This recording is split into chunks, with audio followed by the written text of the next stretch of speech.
Hello everyone, welcome on have good online classes. तो students, आज हम लोग डिस्कस करने जा रहे हैं माध्यमिक शिक्षा बोर्ड राजस्थान आरबीएससी ने फिजिक्स में क्लास 12 से क्या क्या टॉपिक्स डिलीट कर दिए। स्टेप बाय स्टेप सब कुछ डिस्कस करेंगे। आपकी स्क्रीन में यहां शो हो रहा है कि कौन कौन से टॉपिक्स हैं जो हटा दिए गए हैं और जो बचा हुआ जो रिमेनिंग सिलेबस है वो भी आपकी स्क्रीन पे शो हो रहा है। स्टेप बाय स्टेप हम एक एक टॉपिक को डिस्कस करेंगे और साथ ही साथ एक कंप्लीट स्ट्रेटजी प्लान करेंगे कि किस तरीके से बोर्ड में अच्छे मार्क्स अचीव कर सकते हैं। तो सबसे पहले बता दूं कि जो बहुत से टॉपिक्स ऐसे हैं जो सीबीएसई ने डिलीट किए थे वो ही आरबीएसई ने ही हटा दिए। अब इनमें से कुछ चैप्टर ऐसे हैं जिनको बिल्कुल हाथ नहीं लगाया गया है, बिल्कुल सेम बने हुए जैसे पहले थे। कुछ चैप्टर में से बिल्कुल कुछ ही पोर्शन हटाया गया है और कुछ चैप्टर्स में से 60 to 70% सिलेबस भी हटा दिया गया है। अब खुशी की बात यह है कि अब हमें पता है कि किस पोर्शन में से कितना आना है। और एक खुशी की बात और है कि कुछ चैप्टर ऐसे थे जो 60 to 70% रिड्यूस कर दिए गए हैं, लेकिन उनके मार्क्स का वेटेज अब भी उतना का उतना बना हुआ है। जैसे मैं बात करूं आपके 11th चैप्टर और 12th चैप्टर की, रे ऑप्टिक्स और नेचर ऑफ लाइट की, तो बहुत सारा पार्ट रिड्यूस कर दिया गया है, लेकिन अभी भी उनकी मार्क्स की जो वेटेज है अभी भी 9 मार्क्स के हैं दोनों चैप्टर। तो हम अच्छे से उसे कवर कर सकते हैं। हमें पता है कहां से पढ़ना है, हमें पता है कि हमें कहां से पढ़ना है, कितना पढ़ना है, तो बिल्कुल परेशान होने की जरूरत नहीं है। अब इनमें से कुछ टॉपिक्स ऐसे भी हैं जिनको हटाने की वजह से हमें फायदे हैं, तो कुछ टॉपिक्स ऐसे भी हैं जिनको हटाने से हमें नुकसान भी है। जैसे कुछ टॉपिक्स बहुत ईजी थे जिन्हें हर स्टूडेंट ईजिली कवर कर लेता था, लेकिन फिलहाल बोर्ड ने उसे हटा दिया है। तो कोई बात नहीं, जितना है उसी से पढ़ेंगे। ओवरऑल हम पर प्रेशर कम हो गया है, हमारा सिलेबस काफी रिड्यूस हो गया है। तो स्टेप बाय स्टेप एक एक करके सब पे डिस्कस करते हैं। तो स्टूडेंट, सबसे पहले I am Salman and I am physics lecturer in Tagore central academy, senior secondary school, Suratgarh. तो बात करते हैं फिजिक्स आरबीएससी क्लास 12 से क्या क्या टॉपिक्स हटे। तो स्टूडेंट्स, हमारे पास यहां दो पार्ट हैं, पार्ट 1 एंड पार्ट 2। पार्ट 1 में हमारे पास 8 चैप्टर है और पार्ट 2 में हमारे पास 9 चैप्टर है। कंप्लीट हमारे पास 17 चैप्टर है। अब इन 17 चैप्टर में से काफी कुछ हटा है, एक एक करके डिस्कस करते हैं। ओवरऑल हमारा 40% सिलेबस रिड्यूस हो गया है। जो बचा हुआ 60% रिमेनिंग सिलेबस है उसे आप पीडीएफ, मैं इसकी पीडीएफ डिस्क्रिप्शन में लोड कर दूंगा, साथ में अपलोड कर देंगे, वहां से आप उसे डाउनलोड कर लें और आप देख लें कि क्या क्या सिलेबस बचा है। तो बात करते हैं चैप्टर फर्स्ट की, इलेक्ट्रिक फील्ड। इलेक्ट्रिक फील्ड में किसी भी तरह का कोई चेंज नहीं हुआ है, चैप्टर जैसा था वैसा का वैसा बना हुआ है और बहुत इजी चैप्टर था, इजीली कवर होता है। ओके, बात करें चैप्टर सेकंड की, Gauss law and its application. तो यहां से स्टूडेंट्स आरबीएससी ने भी वही टॉपिक हटाया है जो सीबीएसई ने हटाया था, uniformly charged thin spherical shell, जिसमें हम लोग इलेक्ट्रिक फील्ड फाइंड करते हैं inside and outside and on the surface of spherical shell. ये सेम टॉपिक सीबीएसई ने रिमूव किया है, हमने भी आरबीएससी में से भी इस टॉपिक को डिलीट कर दिया गया। जो चैप्टर थर्ड है हमारा, इलेक्ट्रिक पोटेंशियल। इलेक्ट्रिक पोटेंशियल, यहां स्टूडेंट्स इलेक्ट्रोस्टैटिक पोटेंशियल और पोटेंशियल डिफरेंस, उसकी डेफिनेशन वो क्या था, उसका जो इंट्रोडक्शन था वो हटा दिया गया। अब मैं भी सोच रहा हूं इसे क्यों हटाया गया, क्योंकि पूरा का पूरा चैप्टर पोटेंशियल पे है। जब पोटेंशियल समझ नहीं आएगा तो आगे चैप्टर कैसे पढ़ेंगे। तो ओवरऑल हमें पढ़ना पड़ेगा इसे, पर यह है कि हमें यह क्लियर है कि यहां से कोई क्वेश्चन नहीं पूछा जाएगा। और एक टॉपिक और है इसमें जो हटा दिया गया है, uniformly charged thin spherical shell. जो पिछले चैप्टर में हमने जो बात की थी वो सेम टॉपिक है, वहां हम इलेक्ट्रिक फील्ड फाइंड करते थे और इस चैप्टर में हम पोटेंशियल फाइंड करते थे, outside, on surface and inside.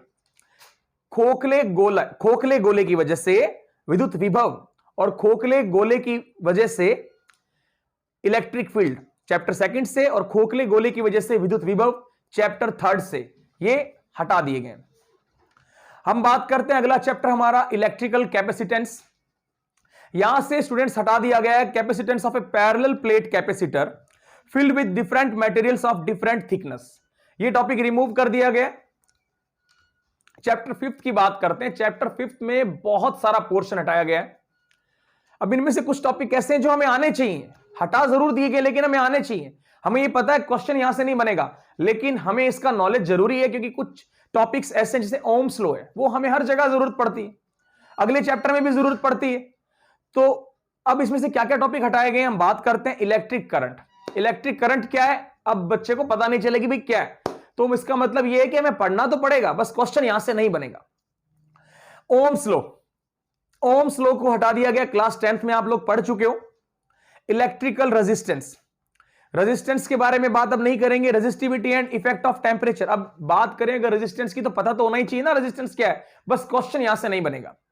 Resistivity and effect of temperature on resistance and resistivity, temperature का जो इफेक्ट पड़ता है प्रतिरोध और प्रतिरोधकता पर, रेजिस्टेंस एंड रेजिस्टिविटी पे, उसके बारे में अब नहीं पढ़ना है। कार्बन रजिस्टर, ये same topic carbon register CBSE ने भी रिमूव किया। Colour code for carbon register, ये भी सीबीएसई ने रिमूव किया और आरबीएसई ने भी रिमूव कर दिया है। और series and parallel combination of register, बहुत से बच्चे इसको प्रिपेयर करके बैठे होंगे क्योंकि क्लास 10th में भी पढ़ चुके हैं इसे हम, ये भी रिमूव कर दिया गया है। और इलेक्ट्रिक पावर, इलेक्ट्रिक पावर विद्युत शक्ति को भी रिमूव कर दिया गया है। तो पीछे चैप्टर में बचता क्या है, चैप्टर में क्या बचेगा, पीछे बचेगा ड्रिफ्ट वेलोसिटी, और ये अपनी मोबिलिटी, इनका रिलेशन आई के साथ, वी के साथ, ड्रिफ्ट वेलोसिटी का आई के साथ रिलेशन, वी के साथ रिलेशन, इलेक्ट्रिक फील्ड के साथ रिलेशन, और क्या बचता है, सेल बचता है हमारा, कॉम्बिनेशन ऑफ सेल बचता है, टर्मिनल वोल्टेज, इलेक्ट्रोमोटिव फोर्स, इसके बारे में डिस्कशन करना है। और जो पेपर आएगा वो इसी पे क्वेश्चन बनेंगे। जिन जिन टॉपिक्स की मैंने बात की है जो रिमूव कर दिए गए, यहां से कोई क्वेश्चन नहीं बनेगा। चैप्टर 6 की बात करते हैं, electric circuit, uses of potentiometer for measurement of small resistance, अल्प प्रतिरोध ज्ञात करने के लिए विभव मापी का जो उपयोग करते हैं, यह टॉपिक रिमूव कर दिया गया। बाकी सारे प्रैक्टिकल, सारे एक्सपेरिमेंट वैसे के वैसे ही है, एक ही टॉपिक हटाया गया चैप्टर 6 में से। चैप्टर 7 पे से बात करते हैं हम लोग, magnetic effect of electric current, chapter 7।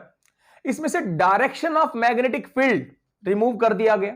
अब मैं ये सोच रहा हूं कि डायरेक्शन ऑफ मैग्नेटिक फील्ड अगर रिमूव कर दिया गया तो ये चैप्टर कैसे पढ़ाया जाएगा, क्योंकि किसी भी टॉपिक में बिना मैग्नेटिक फील्ड की डायरेक्शन का पता, अगर कोई मैग्नेटिक फील्ड की डायरेक्शन अगर पता नहीं है तो कैसे किए जाएंगे दूसरे टॉपिक। तो ओवरऑल स्टूडेंट मैं कह सकता हूं कि हमें ये टॉपिक पढ़ना चाहिए, डायरेक्शन ऑफ मैग्नेटिक फील्ड पढ़ना चाहिए, बस क्वेश्चन यहां से नहीं बनेगा। एक टॉपिक उठा दिया गया है जो सीबीएसई ने हटाया, साइक्लोट्रॉन। ठीक है, साइक्लोट्रॉन एक छोटा सा टॉपिक था, इजी टॉपिक था, ये रिमूव कर दिया गया। बाकी 7 चैप्टर बहुत बड़ा चैप्टर है, लेंथी चैप्टर है, उसकी मार्क्स की वेटेज वही बनी हुई है। बस ये 2 टॉपिक छोड़कर बहुत सारे कॉन्सेप्ट हैं, उन सब में से कुछ भी आ सकता है। चैप्टर 8 की अगर बात की जाए, magnetism and properties of magnetic substances, असली जो फायदा हमें हुआ है ना यहां हुआ है। कैसे, क्योंकि ये पूरा चैप्टर थ्योरिकल चैप्टर था, इस चैप्टर में से बहुत कुछ हटा दिया गया और जो भी डेरिवेशन थे मैग्नेटिक फील्ड इंटेंसिटी वगैरह के, वो पहले चैप्टर जैसे थे, तो काफी कुछ हटा दिया गया है। ले दे के इस चैप्टर में अर्थ मैग्नेटिज्म बचता है और हिस्टेरिसिस कर्व बचता है, या 1-2 टॉपिक और बचते हैं। बाकी इस चैप्टर को पूरी तरीके से खत्म कर दिया गया है। तो हम बात करते हैं step by step, natural magnets, प्राकृतिक चुंबक, आर्टिफिशियल मैग्नेट्स, कृत्रिम चुंबक, magnetic dipole and magnetic dipole movement, चुंबकीय द्विध्रुव और चुंबकीय द्विध्रुव आघूर्ण खत्म हो गया, इंटेंसिटी ऑफ मैग्नेटिक फील्ड, चुंबकीय क्षेत्र की तीव्रता, torque on a magnetic dipole in uniform magnetic field, magnetic dipole means bar magnet. ठीक है, बार मैग्नेट जो पढ़ते हैं उस पर टॉर्क, मैग्नेटिक फील्ड में लगने वाला जो टॉर्क है वो टॉपिक खत्म कर दिया गया। क्लासिफिकेशन ऑफ मैग्नेटिक मटेरियल्स, जिसमें हम लोग थ्योरिकल टॉपिक, थ्योरिकल कॉन्सेप्ट था, जिसमें हम लोग पढ़ते थे para, dia and ferro magnetic substance, remove कर दिया, सीबीएसई ने भी ये टॉपिक हटा दिया। और selection of magnetic materials for different uses, ये टॉपिक हटा दिया गया है, अलग अलग यूज के लिए हम लोग मैग्नेटिक मटेरियल्स का चयन करते थे, वो हटा दिया गया। Comparative study of different magnetic material, उनकी कंपैरिजन, ये सब, ये टॉपिक भी उड़ा दिया गया है। ठीक है, पीछे ले दे कि अर्थ मैग्नेटिज्म और हमारा हिस्टेरिसिस कर्व बचता है, कोई 1-2 टॉपिक और बचते हैं। बाकी इस चैप्टर में कुछ रहा नहीं, चैप्टर खत्म हो गया। तो फायदा है हमें इस चैप्टर को कवर करने में, क्योंकि एक लिमिटेड पोर्शन है, हमें पता है कि क्वेश्चन कहां से बनेगा, तो हम अच्छे से कवर कर सकते हैं। अब हमें एग्जैक्ट नॉलेज है कि हाँ इतने पोर्शन में से पेपर बनना है, तो स्टूडेंट का जो टोटली प्रेशर कम हो गया बोर्ड की प्रिपरेशन के लिए। चैप्टर 9 की अगर बात करें, इलेक्ट्रोमैग्नेटिक इंडक्शन, किसी भी तरह का कोई भी चेंज नहीं हुआ है, सेम एज इट इज बना हुआ है। चैप्टर 10th की अगर बात करें अल्टरनेटिंग करंट की, तो यहां सीबीएसई ने जो 2 टॉपिक हटाए थे, आरबीएसई ने भी वही 2 टॉपिक्स रिमूव किए। एक पावर फैक्टर शक्ति गुणांक और सेकंड है वॉटलेस करंट, पावर विहीन धारा, मैं क्या बोल रहा हूं, वॉटलेस करंट, वॉटहीन धारा। ठीक है, ये टॉपिक 2 टॉपिक हैं जो आरबीएसई ने भी रिमूव किए हैं और सीबीएसई ने भी रिमूव किए हैं। चैप्टर 11th की अगर बात करें स्टूडेंट्स, चैप्टर 11th और 12th दोनों बहुत ज्यादा मार्क्स की वेटेज रखते थे, 9 मार्क्स की, और अब इनमें से चैप्टर 11 तो आपका 40 to 50% चैप्टर खत्म कर दिया, ले दे के हमारा इसमें बच रहा है सिर्फ लेंस, माइक्रोस्कोप, टेलीस्कोप और प्रिज्म बच रहा है, और लगभग हमारा चैप्टर खत्म कर दिया है। बात करते हैं क्या क्या टॉपिक उड़ाए गए हैं। चैप्टर 11 रे ऑप्टिक्स में से reflection of light, spherical mirror, mirror formula, refraction of light, जानते हैं ना रिफ्लेक्शन ऑफ लाइट, परावर्तन, प्रकाश का परावर्तन, स्फेरिकल मिरर गोलीय दर्पण क्लास 10th में पढ़ चुके हैं, मिरर फॉर्मूला दर्पण सूत्र, रिफ्रैक्शन ऑफ लाइट प्रकाश का अपवर्तन। अब एक बात और है, रिफ्रैक्शन ऑफ लाइट, जब रिफ्रैक्शन ही नहीं पता होगा तो लेंस को समझने में मजा नहीं आता ना, तो रिफ्रैक्शन थोड़ा बहुत पता होना चाहिए ताकि लेंस को अच्छे से पढ़ सके। एक total internal reflection and its application, पूर्ण आंतरिक परावर्तन और उसके अनुप्रयोग, ये भी खत्म हो गया है। रिफ्रैक्शन ऑफ स्फेरिकल सरफेस, गोलीय सतह से अपवर्तन, खत्म हो गया topic. Scattering of light, rainbow, human I defects, जितने भी आई डिफेक्ट्स थे, नेत्र दोष थे, वो हटा दिए गए हमारे, मियोपिया, हाइपरमेट्रोपिया सब वगैरह उड़ा दिए गए, और एंड इट्स करेक्शन और उनके निवारण, ये टॉपिक भी उड़ा दिया है। ले दे के चैप्टर में लिमिटेड पोर्शन बचता है, तो जो बच्चे फेलियर स्टूडेंट्स हैं उनसे मेरी रिक्वेस्ट है कि 11th और 12th चैप्टर तो अच्छे से करो आप, ठीक है, तो आपका 9 मार्क्स तो सीधे यहीं से कवर होते हैं, ठीक है, तो और बचा कुछ नहीं, बहुत कम पोर्शन बचा है, उसमें से आप कवर कर सकते हो।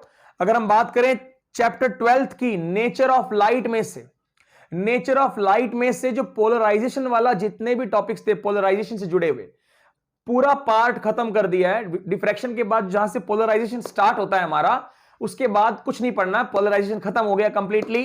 तो इसमें कौन कौन से टॉपिक उठाए गए हैं हम बात करते हैं। Polarized and unpolarised light, plane of polarization and vibration, polarization, method for production of plane polarized light by reflection, Brewster's law by refraction, by double refraction, Nicol prism by dichroism, ठीक है, dichroism, और polaroid and their uses, polaroid के uses और polaroid के बारे में जो जानकारी जितनी भी हासिल करनी थी अब नहीं करनी।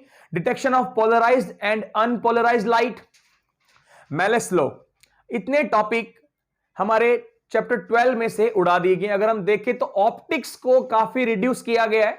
हमारी 11 रे ऑप्टिक्स और वेव ऑप्टिक्स चैप्टर जो हमारा 12 चैप्टर है नेचर ऑफ लाइट, इन दोनों टॉपिक्स का अगर ओवरऑल हम देखें तो 40 to 50% सिलेबस हमारा जा चुका है। अगर हम बात करते हैं चैप्टर 13 की photo electric effect and matter wave, तो यहां से भी काफी कुछ टॉपिक्स हैं जो उड़ा दिए। Wavelength of matter wave, wavelength of matter wave associated with different types of particle, Davisson Germer experiment and its conclusion, ये भी खत्म कर दिया गया। हाइजेनबर्ग अनसर्टेनिटी प्रिंसिपल, हाइजेनबर्ग की अनिश्चितता का सिद्धांत, डेविसन जर्मर प्रयोग, ये सब उड़ा दिए गए। अगर हम बात करते हैं चैप्टर 14 एटॉमिक फिजिक्स, यहां से थॉमसन मॉडल ऑफ एटम, ठीक है, थॉमसन का परमाणु मॉडल उड़ा दिया है। Explanation of Bohr's second postulates using de Broglie principle, इसे भी हटा दिया है। चैप्टर 15 की बात करते हैं न्यूक्लियर फिजिक्स, न्यूक्लियर फिजिक्स ने अगर हम बात करें न्यूक्लियर फिजिक्स की, तो स्टूडेंट्स सीबीएसई ने भी काफी खत्म कर दिया था इस चैप्टर को, और हम इनसे भी एक स्टेप आ गई हैं हर काम में। हमने एक टॉपिक एक्स्ट्रा उड़ाया इनमें से। हमने जो टॉपिक्स उड़ाए हम बात करते हैं, तो पहला है nuclear forces, radioactivity, alpha beta and gamma particles, ray and their properties, ये टॉपिक उड़ गया है। Radioactive decay law, Rutherford Soddy law, half life and mean life, ये भी उड़ गया है। Binding energy per nucleon and its variation with mass number, ये टॉपिक भी डिलीट कर दिया गया है। तो ओवरऑल इस टॉपिक में भी क्या, इस चैप्टर में भी क्या बचता है, न्यूक्लियर फ्यूजन, बस यही बचता है, पीछे और बचेगा क्या, लगभग इस चैप्टर को भी खत्म कर दिया गया है। तो अब हमको पता है कि जो 14th और 15th चैप्टर है इनमें से कितना पोर्शन बचता है, तो अच्छे से प्रिपेयर कर सकते हैं। मार्क्स की वेटेज अभी भी उतनी की उतनी बनी हुई है, तो हम अच्छे से प्रिपेयर कर सकते हैं। ठीक है, बहुत लिमिटेड बचा है न्यूक्लियर फिजिक्स, आपकी बहुत 2-4 टॉपिक बचते हैं, उनको अच्छे से करके आप अच्छे से अच्छे मार्क्स गेन कर सकते हो। बात करें चैप्टर 16 की इलेक्ट्रॉनिक्स की, अगर बात करें तो यहां से स्पेशल पर्पस डायोड्स थे, जीनर डायोड जिसका एक प्रैक्टिकल भी था हमारे पास क्लास 12th में एक प्रैक्टिकल हुआ करता था इसका, अब ये टॉपिक हटा दिया गया। फोटो डायोड और एलईडी लाइट एमिटिंग डायोड ये भी खत्म हो गए। चैप्टर 17 की अगर बात करें electromagnetic waves, communication and contemporary physics, इनमें से डिस्प्लेसमेंट करंट हटाया गया। डिस्प्लेसमेंट करंट सीबीएसई ने भी हटा दिया था। एक टॉपिक और हटा दिया हमने, नैनो टेक्नोलॉजी। अब नैनो टेक्नोलॉजी भी नहीं पढ़नी, तो ओवरऑल हमारा सिलेबस काफी रिड्यूस हो चुका है, बच्चे का प्रेशर बहुत कम हो गया है। बोर्ड के पॉइंट ऑफ व्यू से अगर देखते हैं तो हमें पता है कितना पार्ट है जिसको पढ़ना है, क्योंकि वहीं से क्वेश्चन बनने, तो अब अच्छे से अच्छे मार्क्स अचीव किए जा सकते हैं। हां, अगर आप नॉलेज के लिए कुछ एक्स्ट्रा पढ़ते हो तो बिल्कुल पढ़ो, और अगर आप किसी नीट आईआईटी की प्रिपरेशन में लगे हुए हो तो आपको पूरा सिलेबस पढ़ना चाहिए और बिल्कुल पढ़ना पड़ेगा। तो अच्छे से पढ़ो, अच्छे मार्क्स अचीव करो। प्रैक्टिकल्स की अगर बात करें तो प्रैक्टिकल में स्टूडेंट्स अब हमारे पास 4 एक्टिविटीज हैं। हमारे पास 2 सेक्शन होते हैं, हर सेक्शन से 2 एक्टिविटी करनी है आपने, टोटल 4 एक्टिविटीज करनी है और 6 एक्सपेरिमेंट करने हैं। 2 सेक्शन है हमारे पास, सेक्शन ए सेक्शन बी, जिसमें से हमने हर सेक्शन में से 3 एक्सपेरिमेंट करने, टोटल 6 एक्सपेरिमेंट करने। तो हमारे प्रैक्टिकल लोड भी काफी कम हो चुका है। तो स्टूडेंट्स, इसी के साथ मैं सलमान आपसे विदा लेता हूं, और मैं चाहता हूं कि आप अच्छे से अपनी प्रिपरेशन शुरू करें, और जो भी आपका सिलेबस रिड्यूस हुआ है उसकी एक अलग से पीडीएफ डिस्क्रिप्शन में मैं लोड कर दूंगा, उसका लिंक वहां से आप डाउनलोड कर लेना। तो okay students, have a nice day and good bye.